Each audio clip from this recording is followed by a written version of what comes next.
Film ini akan berfokus pada sebuah geng bernama Taiji. Tidak seperti geng lainnya yang suka melakukan tindak kejahatan, di sini mereka lebih mengutamakan pengembangan bisnis. Suatu ketika, mereka sedang mengerjai seorang anggota bernama Hong yang sebentar lagi akan menikah.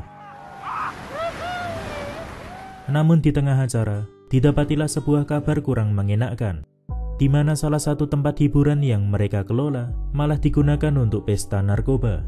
Kejadian ini membuat dua pentolan Taiji yaitu Kim dan Park merasa jengkel.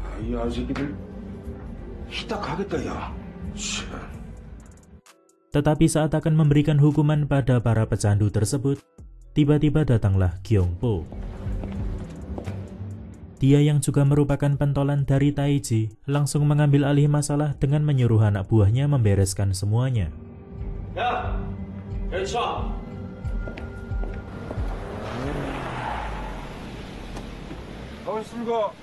Berpindah ke tempat lain, pimpinan tertinggi Taiji yaitu Ketua Kang sampai turun tangan dalam permasalahan di tempat hiburan sebelumnya.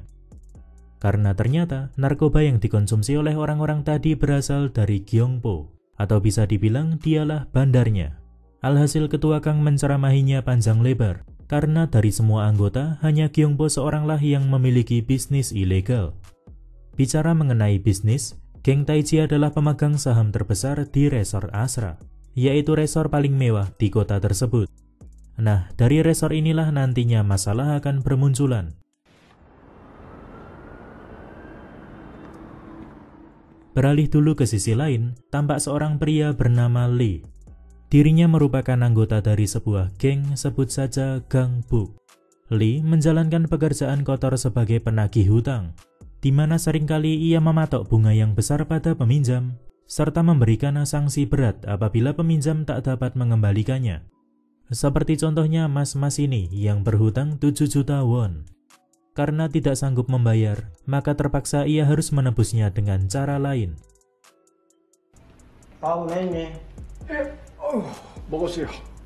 Kemudian, Lee menemui ketuanya yang bernama Han. Tujuannya datang kemari adalah untuk meminta bagian dari saham Resort Ashra. Karena ternyata, ketuanya ini merupakan pemegang saham terbesar kedua setelah geng Taiji. Namun, tampaknya diskusi mereka tidak berjalan mulus. Sehingga terjadilah adu argumen dan tanpa disangka-sangka, Lee membunuhnya menggunakan pisau. Beberapa saat setelahnya, polisi berdatangan ke TKP. Tapi mereka hanya menemui mas-mas yang sebelumnya berhutang kepada Lee. Bisa dibilang kalau mas-mas ini menebus hutangnya dengan mempertanggungjawabkan kejahatan Lee. Beberapa minggu berlalu, singkatnya Lee berhasil mengambil alih saham Resort Ashra, serta beberapa aset milik Ketua Han yang telah dibunuhnya. Walau begitu, rencananya tidak sepenuhnya berjalan mulus, di mana seorang anggota geng Gang Buk lainnya yang bernama Shin mencurigai adanya kejanggalan dalam kematian Ketua Han. Dirinya yakin bahwa dalam pembunuhan sebenarnya pasti adalah orang terdekat si ketua. Kemudian ia juga mengatakan,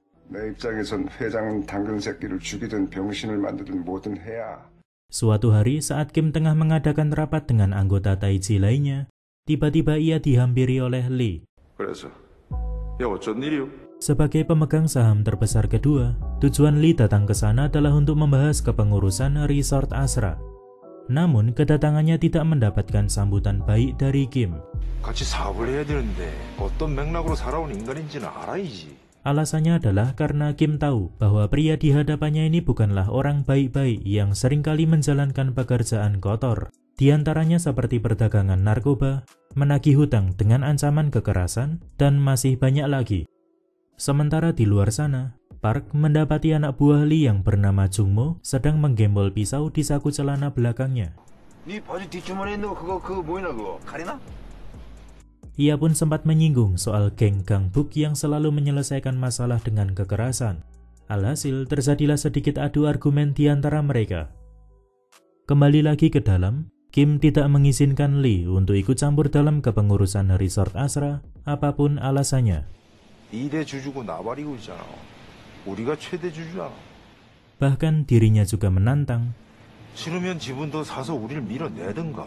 아니면 Sehingga Lee pergi dari sana dengan perasaan kesal. Sampai suatu hari, Lee mengunjungi ketua Kang yang tinggal di pinggiran kota. Awalnya, ia hanya basa-basi dengan membahas beberapa hal sepele. Lalu saat ketua Kang lengah, ia langsung menusuknya menggunakan pisau. Tujuan dari pembunuhan ini adalah untuk melampiaskan kekesalannya atas perbuatan Kim tempo hari. Selain itu, Lee juga berniat menghancurkan mental para anggota Taiji sebagai bentuk usahanya dalam mengambil alih kepengurusan resort Asra. Seperti pada pembunuhan sebelumnya, kali ini ia menumbalkan seorang wanita untuk mempertanggungjawabkan semua kesalahannya. Si wanita pun terpaksa melakukannya daripada harus dibunuh oleh Lee karena tidak bisa membayar hutang. Berpindah ke rumah sakit, Kim ngotot masuk sampai di depan ruangan operasi demi melihat kondisi ketua Kang. Tetapi ini sekaligus menjadi momen terakhir di mana ia bisa melihat ketua Kang. Dikarenakan si ketua meninggal akibat kehilangan terlalu banyak darah. Kemudian, Kim langsung bergegas menuju kantor polisi untuk menemui pelakunya. Setelah bertemu, ia pun meluapkan amarahnya pada si wanita yang mengaku sebagai pembunuh ketua Kang.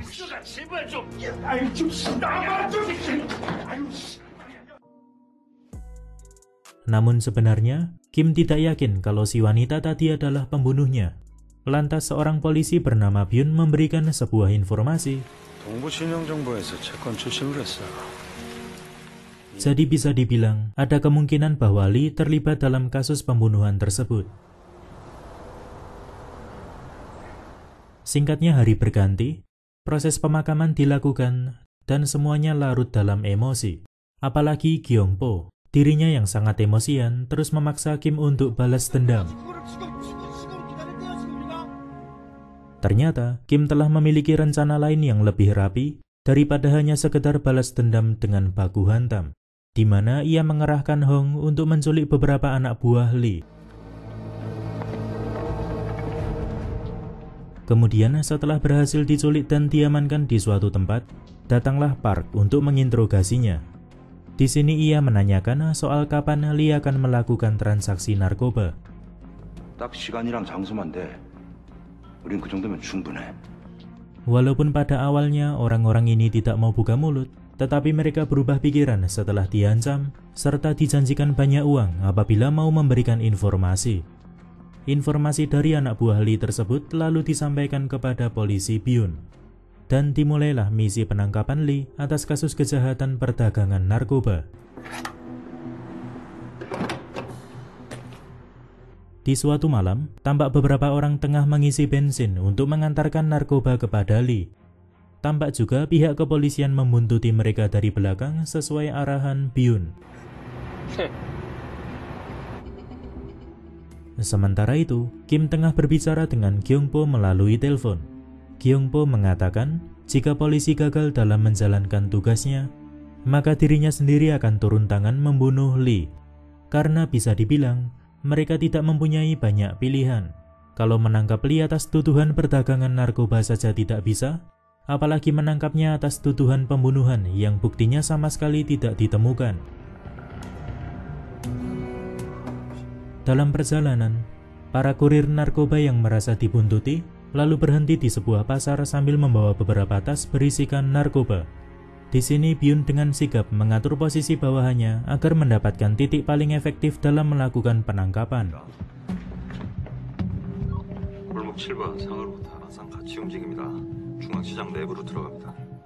Walau sempat terjadi sedikit aksi pengejaran,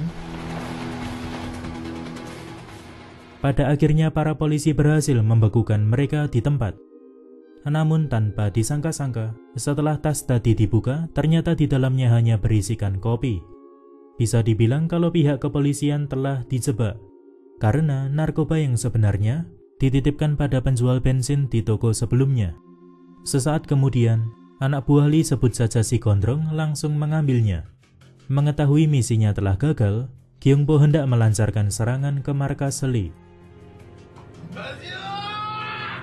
Tetapi di luar dugaan, pihaknya lah yang diserang lebih dulu.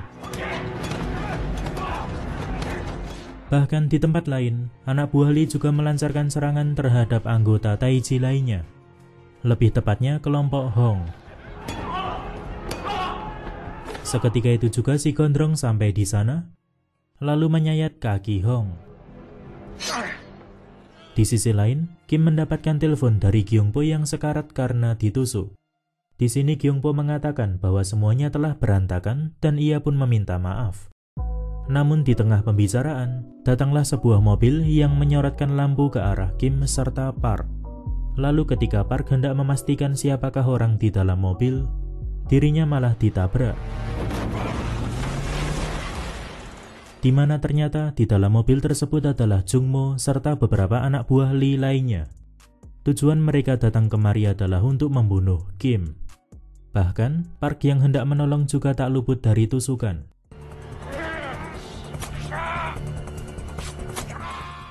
Tetapi untunglah, Jungmo segera pergi dari sana setelah mendengar sirine polisi sebelum dirinya berhasil membunuh Kim.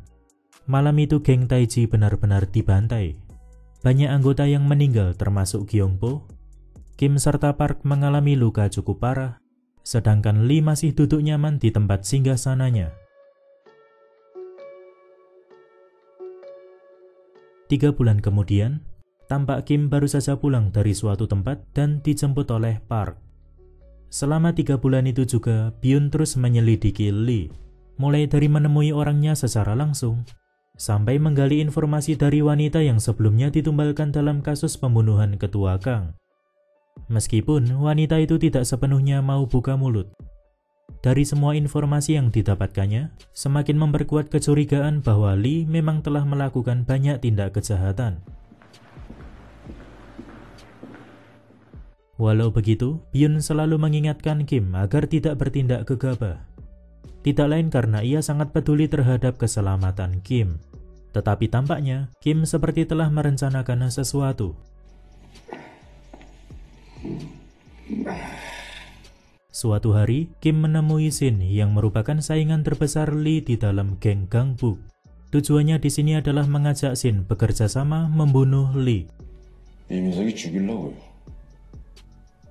Karena dijanjikan hadiah menarik berupa saham di Resort Asra, akhirnya tawaran kerjasama tersebut diterima.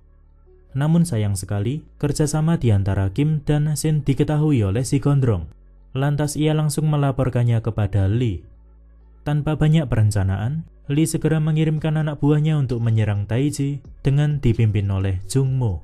Tetapi serangan dadakan itu tidaklah berjalan mulus. Saat mereka mulai masuk ke dalam markas Taiji, ternyata anggota Taiji itu sendiri berada di luar sana. Seketika itu juga Park langsung membakar tempat tersebut, kemudian menutup gerbangnya. Meskipun Jungmo sempat berhasil keluar, tetapi Park mampu menghajarnya habis-habisan. Lalu anak buah Shin yang berada di sana pun membunuhnya. Serangan anak buah Lee sebelumnya bisa diantisipasi oleh Taiji, karena si Gondrong telah membelot ke pihak Shin dan membocorkan banyak informasi. Namun, mereka juga tengah merencanakan hal buruk. Di mana Shin hendak mengkhianati Kim alias menusuknya dari belakang, yaitu demi mencapai tujuan pribadinya. Tapi ternyata rencana busuk tersebut telah disadari oleh geng Taiji. Secara diam-diam kelompok Hong membuntuti mereka lalu membantainya.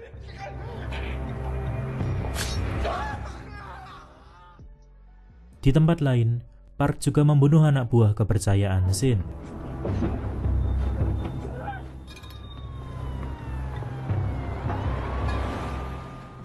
Mengetahui bahwa Kim berencana membunuh Lee, Byun terpaksa menangkap Lee dengan surat penangkapan palsu, yaitu karena dirinya tidak ingin apabila Kim terjerat kasus pembunuhan dan berakhir di penjara.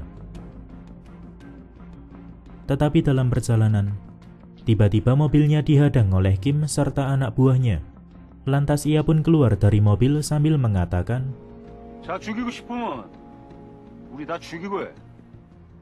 sehingga mau tidak mau, Kim memberikannya jalan, walaupun sebenarnya ia tahu kalau Byun membawa surat penangkapan palsu. Di sini, Byun malah berencana melepaskan Lee. Ia menyuruhnya pergi dari kota itu dan jangan sampai kembali lagi. 그리고 다시는 오지 마. Namun tanpa disangka-sangka, seketika itu juga Lee menyerang para polisi yang tengah lengah. Sampai mobil tersebut hilang kendali lalu terguling. Kegilaan psikopat ini tidak berhenti sampai di situ, di mana dirinya nekat melawan semua anak buah Kim sendirian.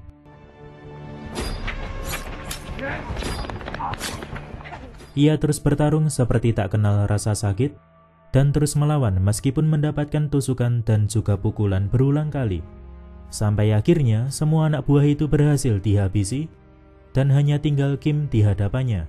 Bisa dibilang kalau ia mengambil keputusan konyol ini demi mempertahankan idealismenya sebagai psikopat, yaitu maju terus pantang mundur. Tetapi sudah pasti keputusannya salah besar. Seketika Kim mulai menghajarnya, mematahkan tangannya, lalu dengan mudah membunuhnya. Tak lama kemudian, Byun menghampirinya. Di sini Kim mengatakan bahwa ia terpaksa melakukan semua ini dikarenakan telah kehilangan banyak orang berharga di dalam hidupnya akibat Lee. Lalu ia juga menanyakan, 이제 와서 나는 잡으려고? karena Byun tidak merespon, ia pun beranjak pergi dari sana.